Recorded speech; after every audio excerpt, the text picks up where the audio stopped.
Hello students, today we are going to learn about the protein fiber that is a wool. As you know, the protein fibers in textile, basically we studied about silk and wool. Why we are calling it as a protein fiber? Because it is obtained from the animals. The source is animal, that's why it is called as a protein fiber. अब ये जो protein fibre है ये 4000 से 6000 वर्ष पहले से हम इस्तेमाल करते हुए आ रहे हैं।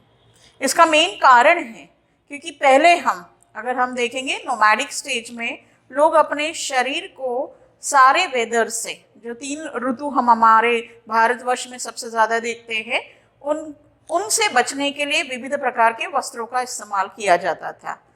In that, especially in winter season, we used to cover our body from the woolen fibers. और woolen fibers के पहले ये हम एनिमल स्किन से अपनी बॉडी को प्रोटेक्ट करते थे।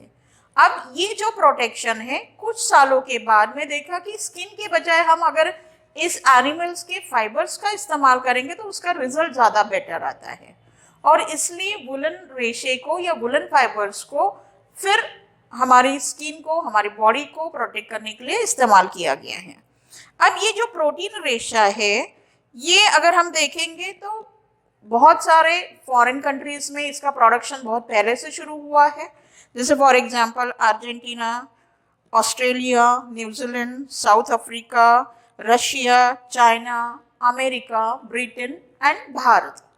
भारत में कुछ प्रदेशों में ये मैक्सिमम रूप से उत्पादित किया जाता है, जैसे हम देखेंगे जम्मू कश्मीर, राजस्थान, गुजरात, हिमाचल प्रदेश, आंध्र प्रदेश, महाराष्ट्र, इन राज्यों में इसका उत्पादन अत्यधिक प्रमाण में किया जाता है।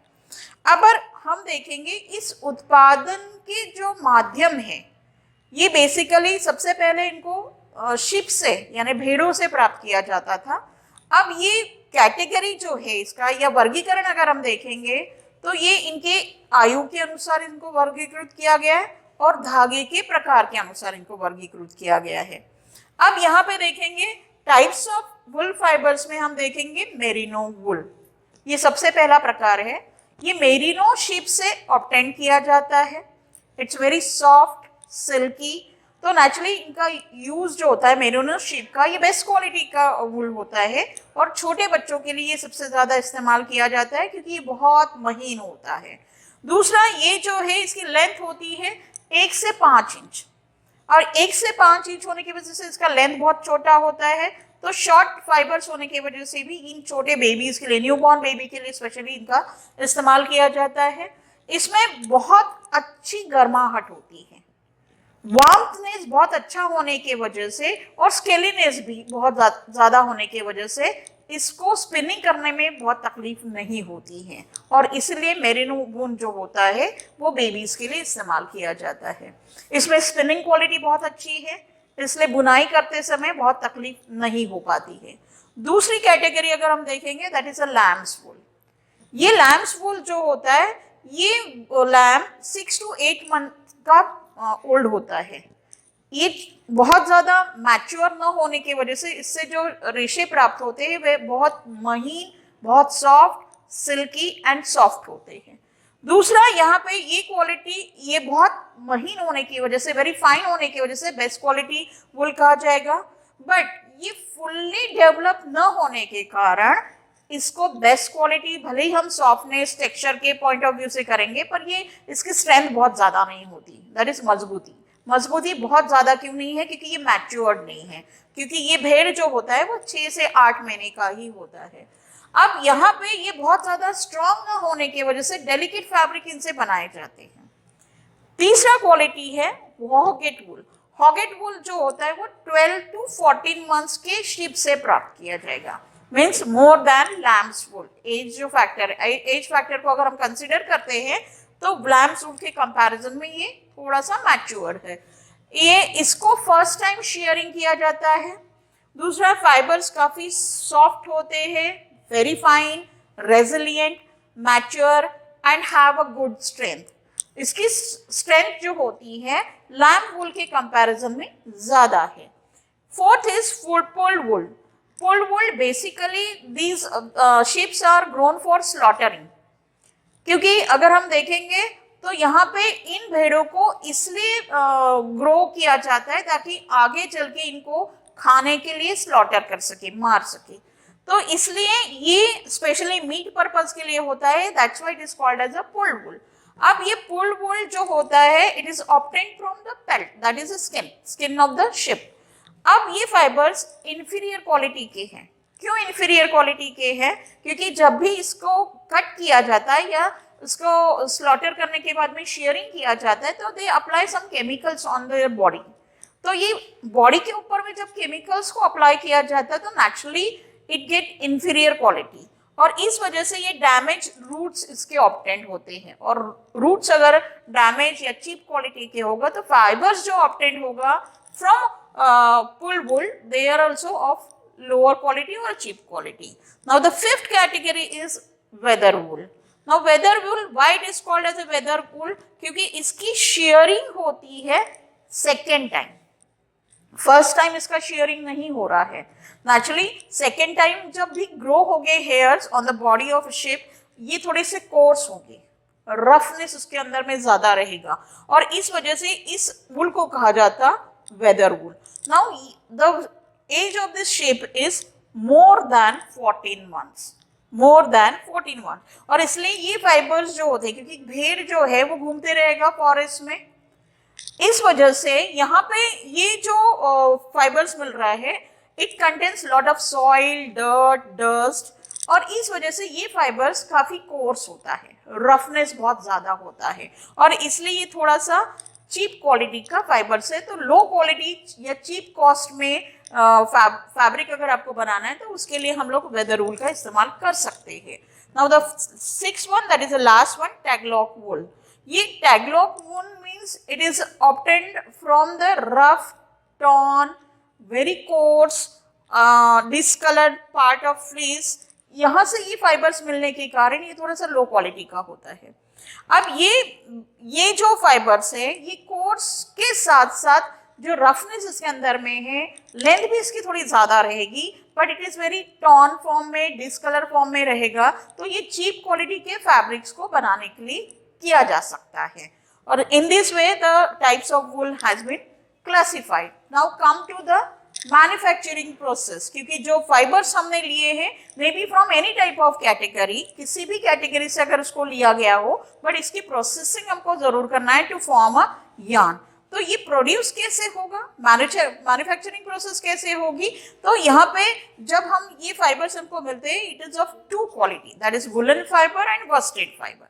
Now why they are classified into woollen and worsted? इसका मेन रीजन है कि हम देखेंगे कि वुलन एंड वस्टेड जो होता है, woollen yarns have more creams and scales and as compared to worsted yarn. Worsted yarn slightly more scaly, but they are little bit straight. Followed. Now there are steps of manufacturing process are classified after second stage. First one, the whatever type of different type of fibers we are collecting, they are getting classified on the basis of their gradations. See what they will consider: the length of the fibers, colors of the fiber, fineness, texture. All these factors are considered while grading these fibers. Now the first one is sorting and grading. Sorting और grading करने के बाद में इस fibres को scoring किया जाता है। Now the scoring means cleaning. Cleaning क्यों करना है? क्योंकि जितने भी फाइबर्स है उनके अंदर में डस्ट, डर्ट सभी कुछ रहेगा। उस डर्ट एंड डस्ट को हमको क्लीन करना पड़ेगा ताकि जब भी हम स्पिनिंग प्रोसेस के तरफ जाएंगे तब वो प्रॉब्लम नहीं क्रिएट करेगा स्पिनिंग करने के लिए। और इसलिए यहाँ पे हम देखेंगे after scouring they are classified into two categories, that is woollen yarns and worsted yarn। अब ये वुलन yarns जैसे मैंने कहा था it's a little bit scaly, तो ये जो स्केली फाइबर्स होते हैं इन स्केली फाइबर्स में से हमको सिर्फ दो स्टेप्स में वुलन yarns फॉर्म करना है, दैट इज अ कार्डिंग। अब ये जो कार्डिंग प्रोसेस है, ये कार्डिंग हिंदी में इसको धुनना कहते हैं, यानी स्ट्रेट करना पड़ेगा। तुमको दोनों वे से किया जाता है, मैन्युअली एंड मशीन से भी।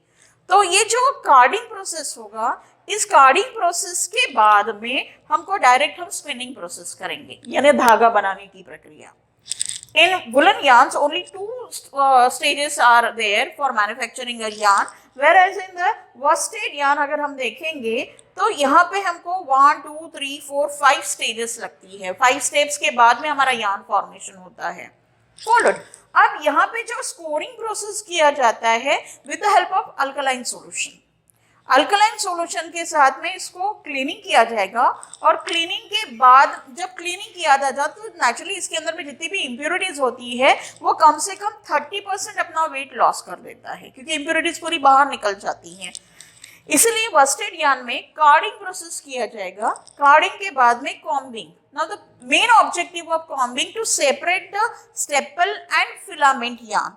Now staple and filament yarn क्यों करना है, that is noils and tops. ये दो अलग अलग हमको क्यों चाहिए, क्योंकि हम fine fibre long elongated form जो होगा, फिलामेंट फॉर्म में जो यार्न मिलेगा हमको, वो हम बेस्ट क्वालिटी फैब्रिक्स के लिए मैन्युफैक्चरिंग के लिए यूज करेंगे, वेयर एज जो शॉर्ट फाइबर्स है उनका हम लो क्वालिटी या चीप क्वालिटी फैब्रिक्स के मैन्युफैक्चरिंग के लिए इस्तेमाल करेंगे। Now after combing drawing is done. Now the to draw means to straightening the yarns. क्यों? क्योंकि इसके अंदर में बेसिकली अगर हम देखेंगे कि जितने भी छोटे छोटे फाइबर्स होते हैं वो फाइबर्स को ट्विस्टिंग करना जरूरी होता है, और इसके अंदर में as usual it is very scrimpy and scaly. तो स्ट्रेटनिंग करने के लिए थोड़ा स्ट्रेच करेंगे तो उसका लेंथ थोड़ा सा इंक्रीज होगा। That's why we have to do the draw. Drawing process means stretching the yarn. Now drawing के बाद में रोविंग।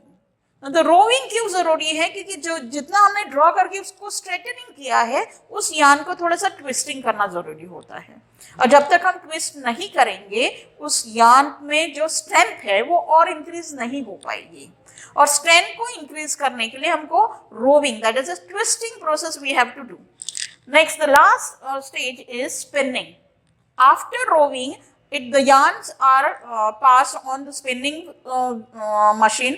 वहाँ पे हम स्पिनिंग करेंगे तो एक फाइन इलोंगेटेड फाइबर्स फॉर्म होगा, और इस तरीके से ये जो फाइबर्स है फिर मैन्युफैक्चरिंग ऑफ फैब्रिक्स के लिए फर्दर इसको भेजा जाएगा। नाउ ये जो फाइन फाइबर्स है, ये fine fibres depending upon the length, texture, fineness, strength के ऊपर में किस गारमेंट्स को मैन्युफैक्चर करना है उसके लिए ये आगे इनको भेजा जाएगा। इन this way the woollen yarns are formed. Thank you very much.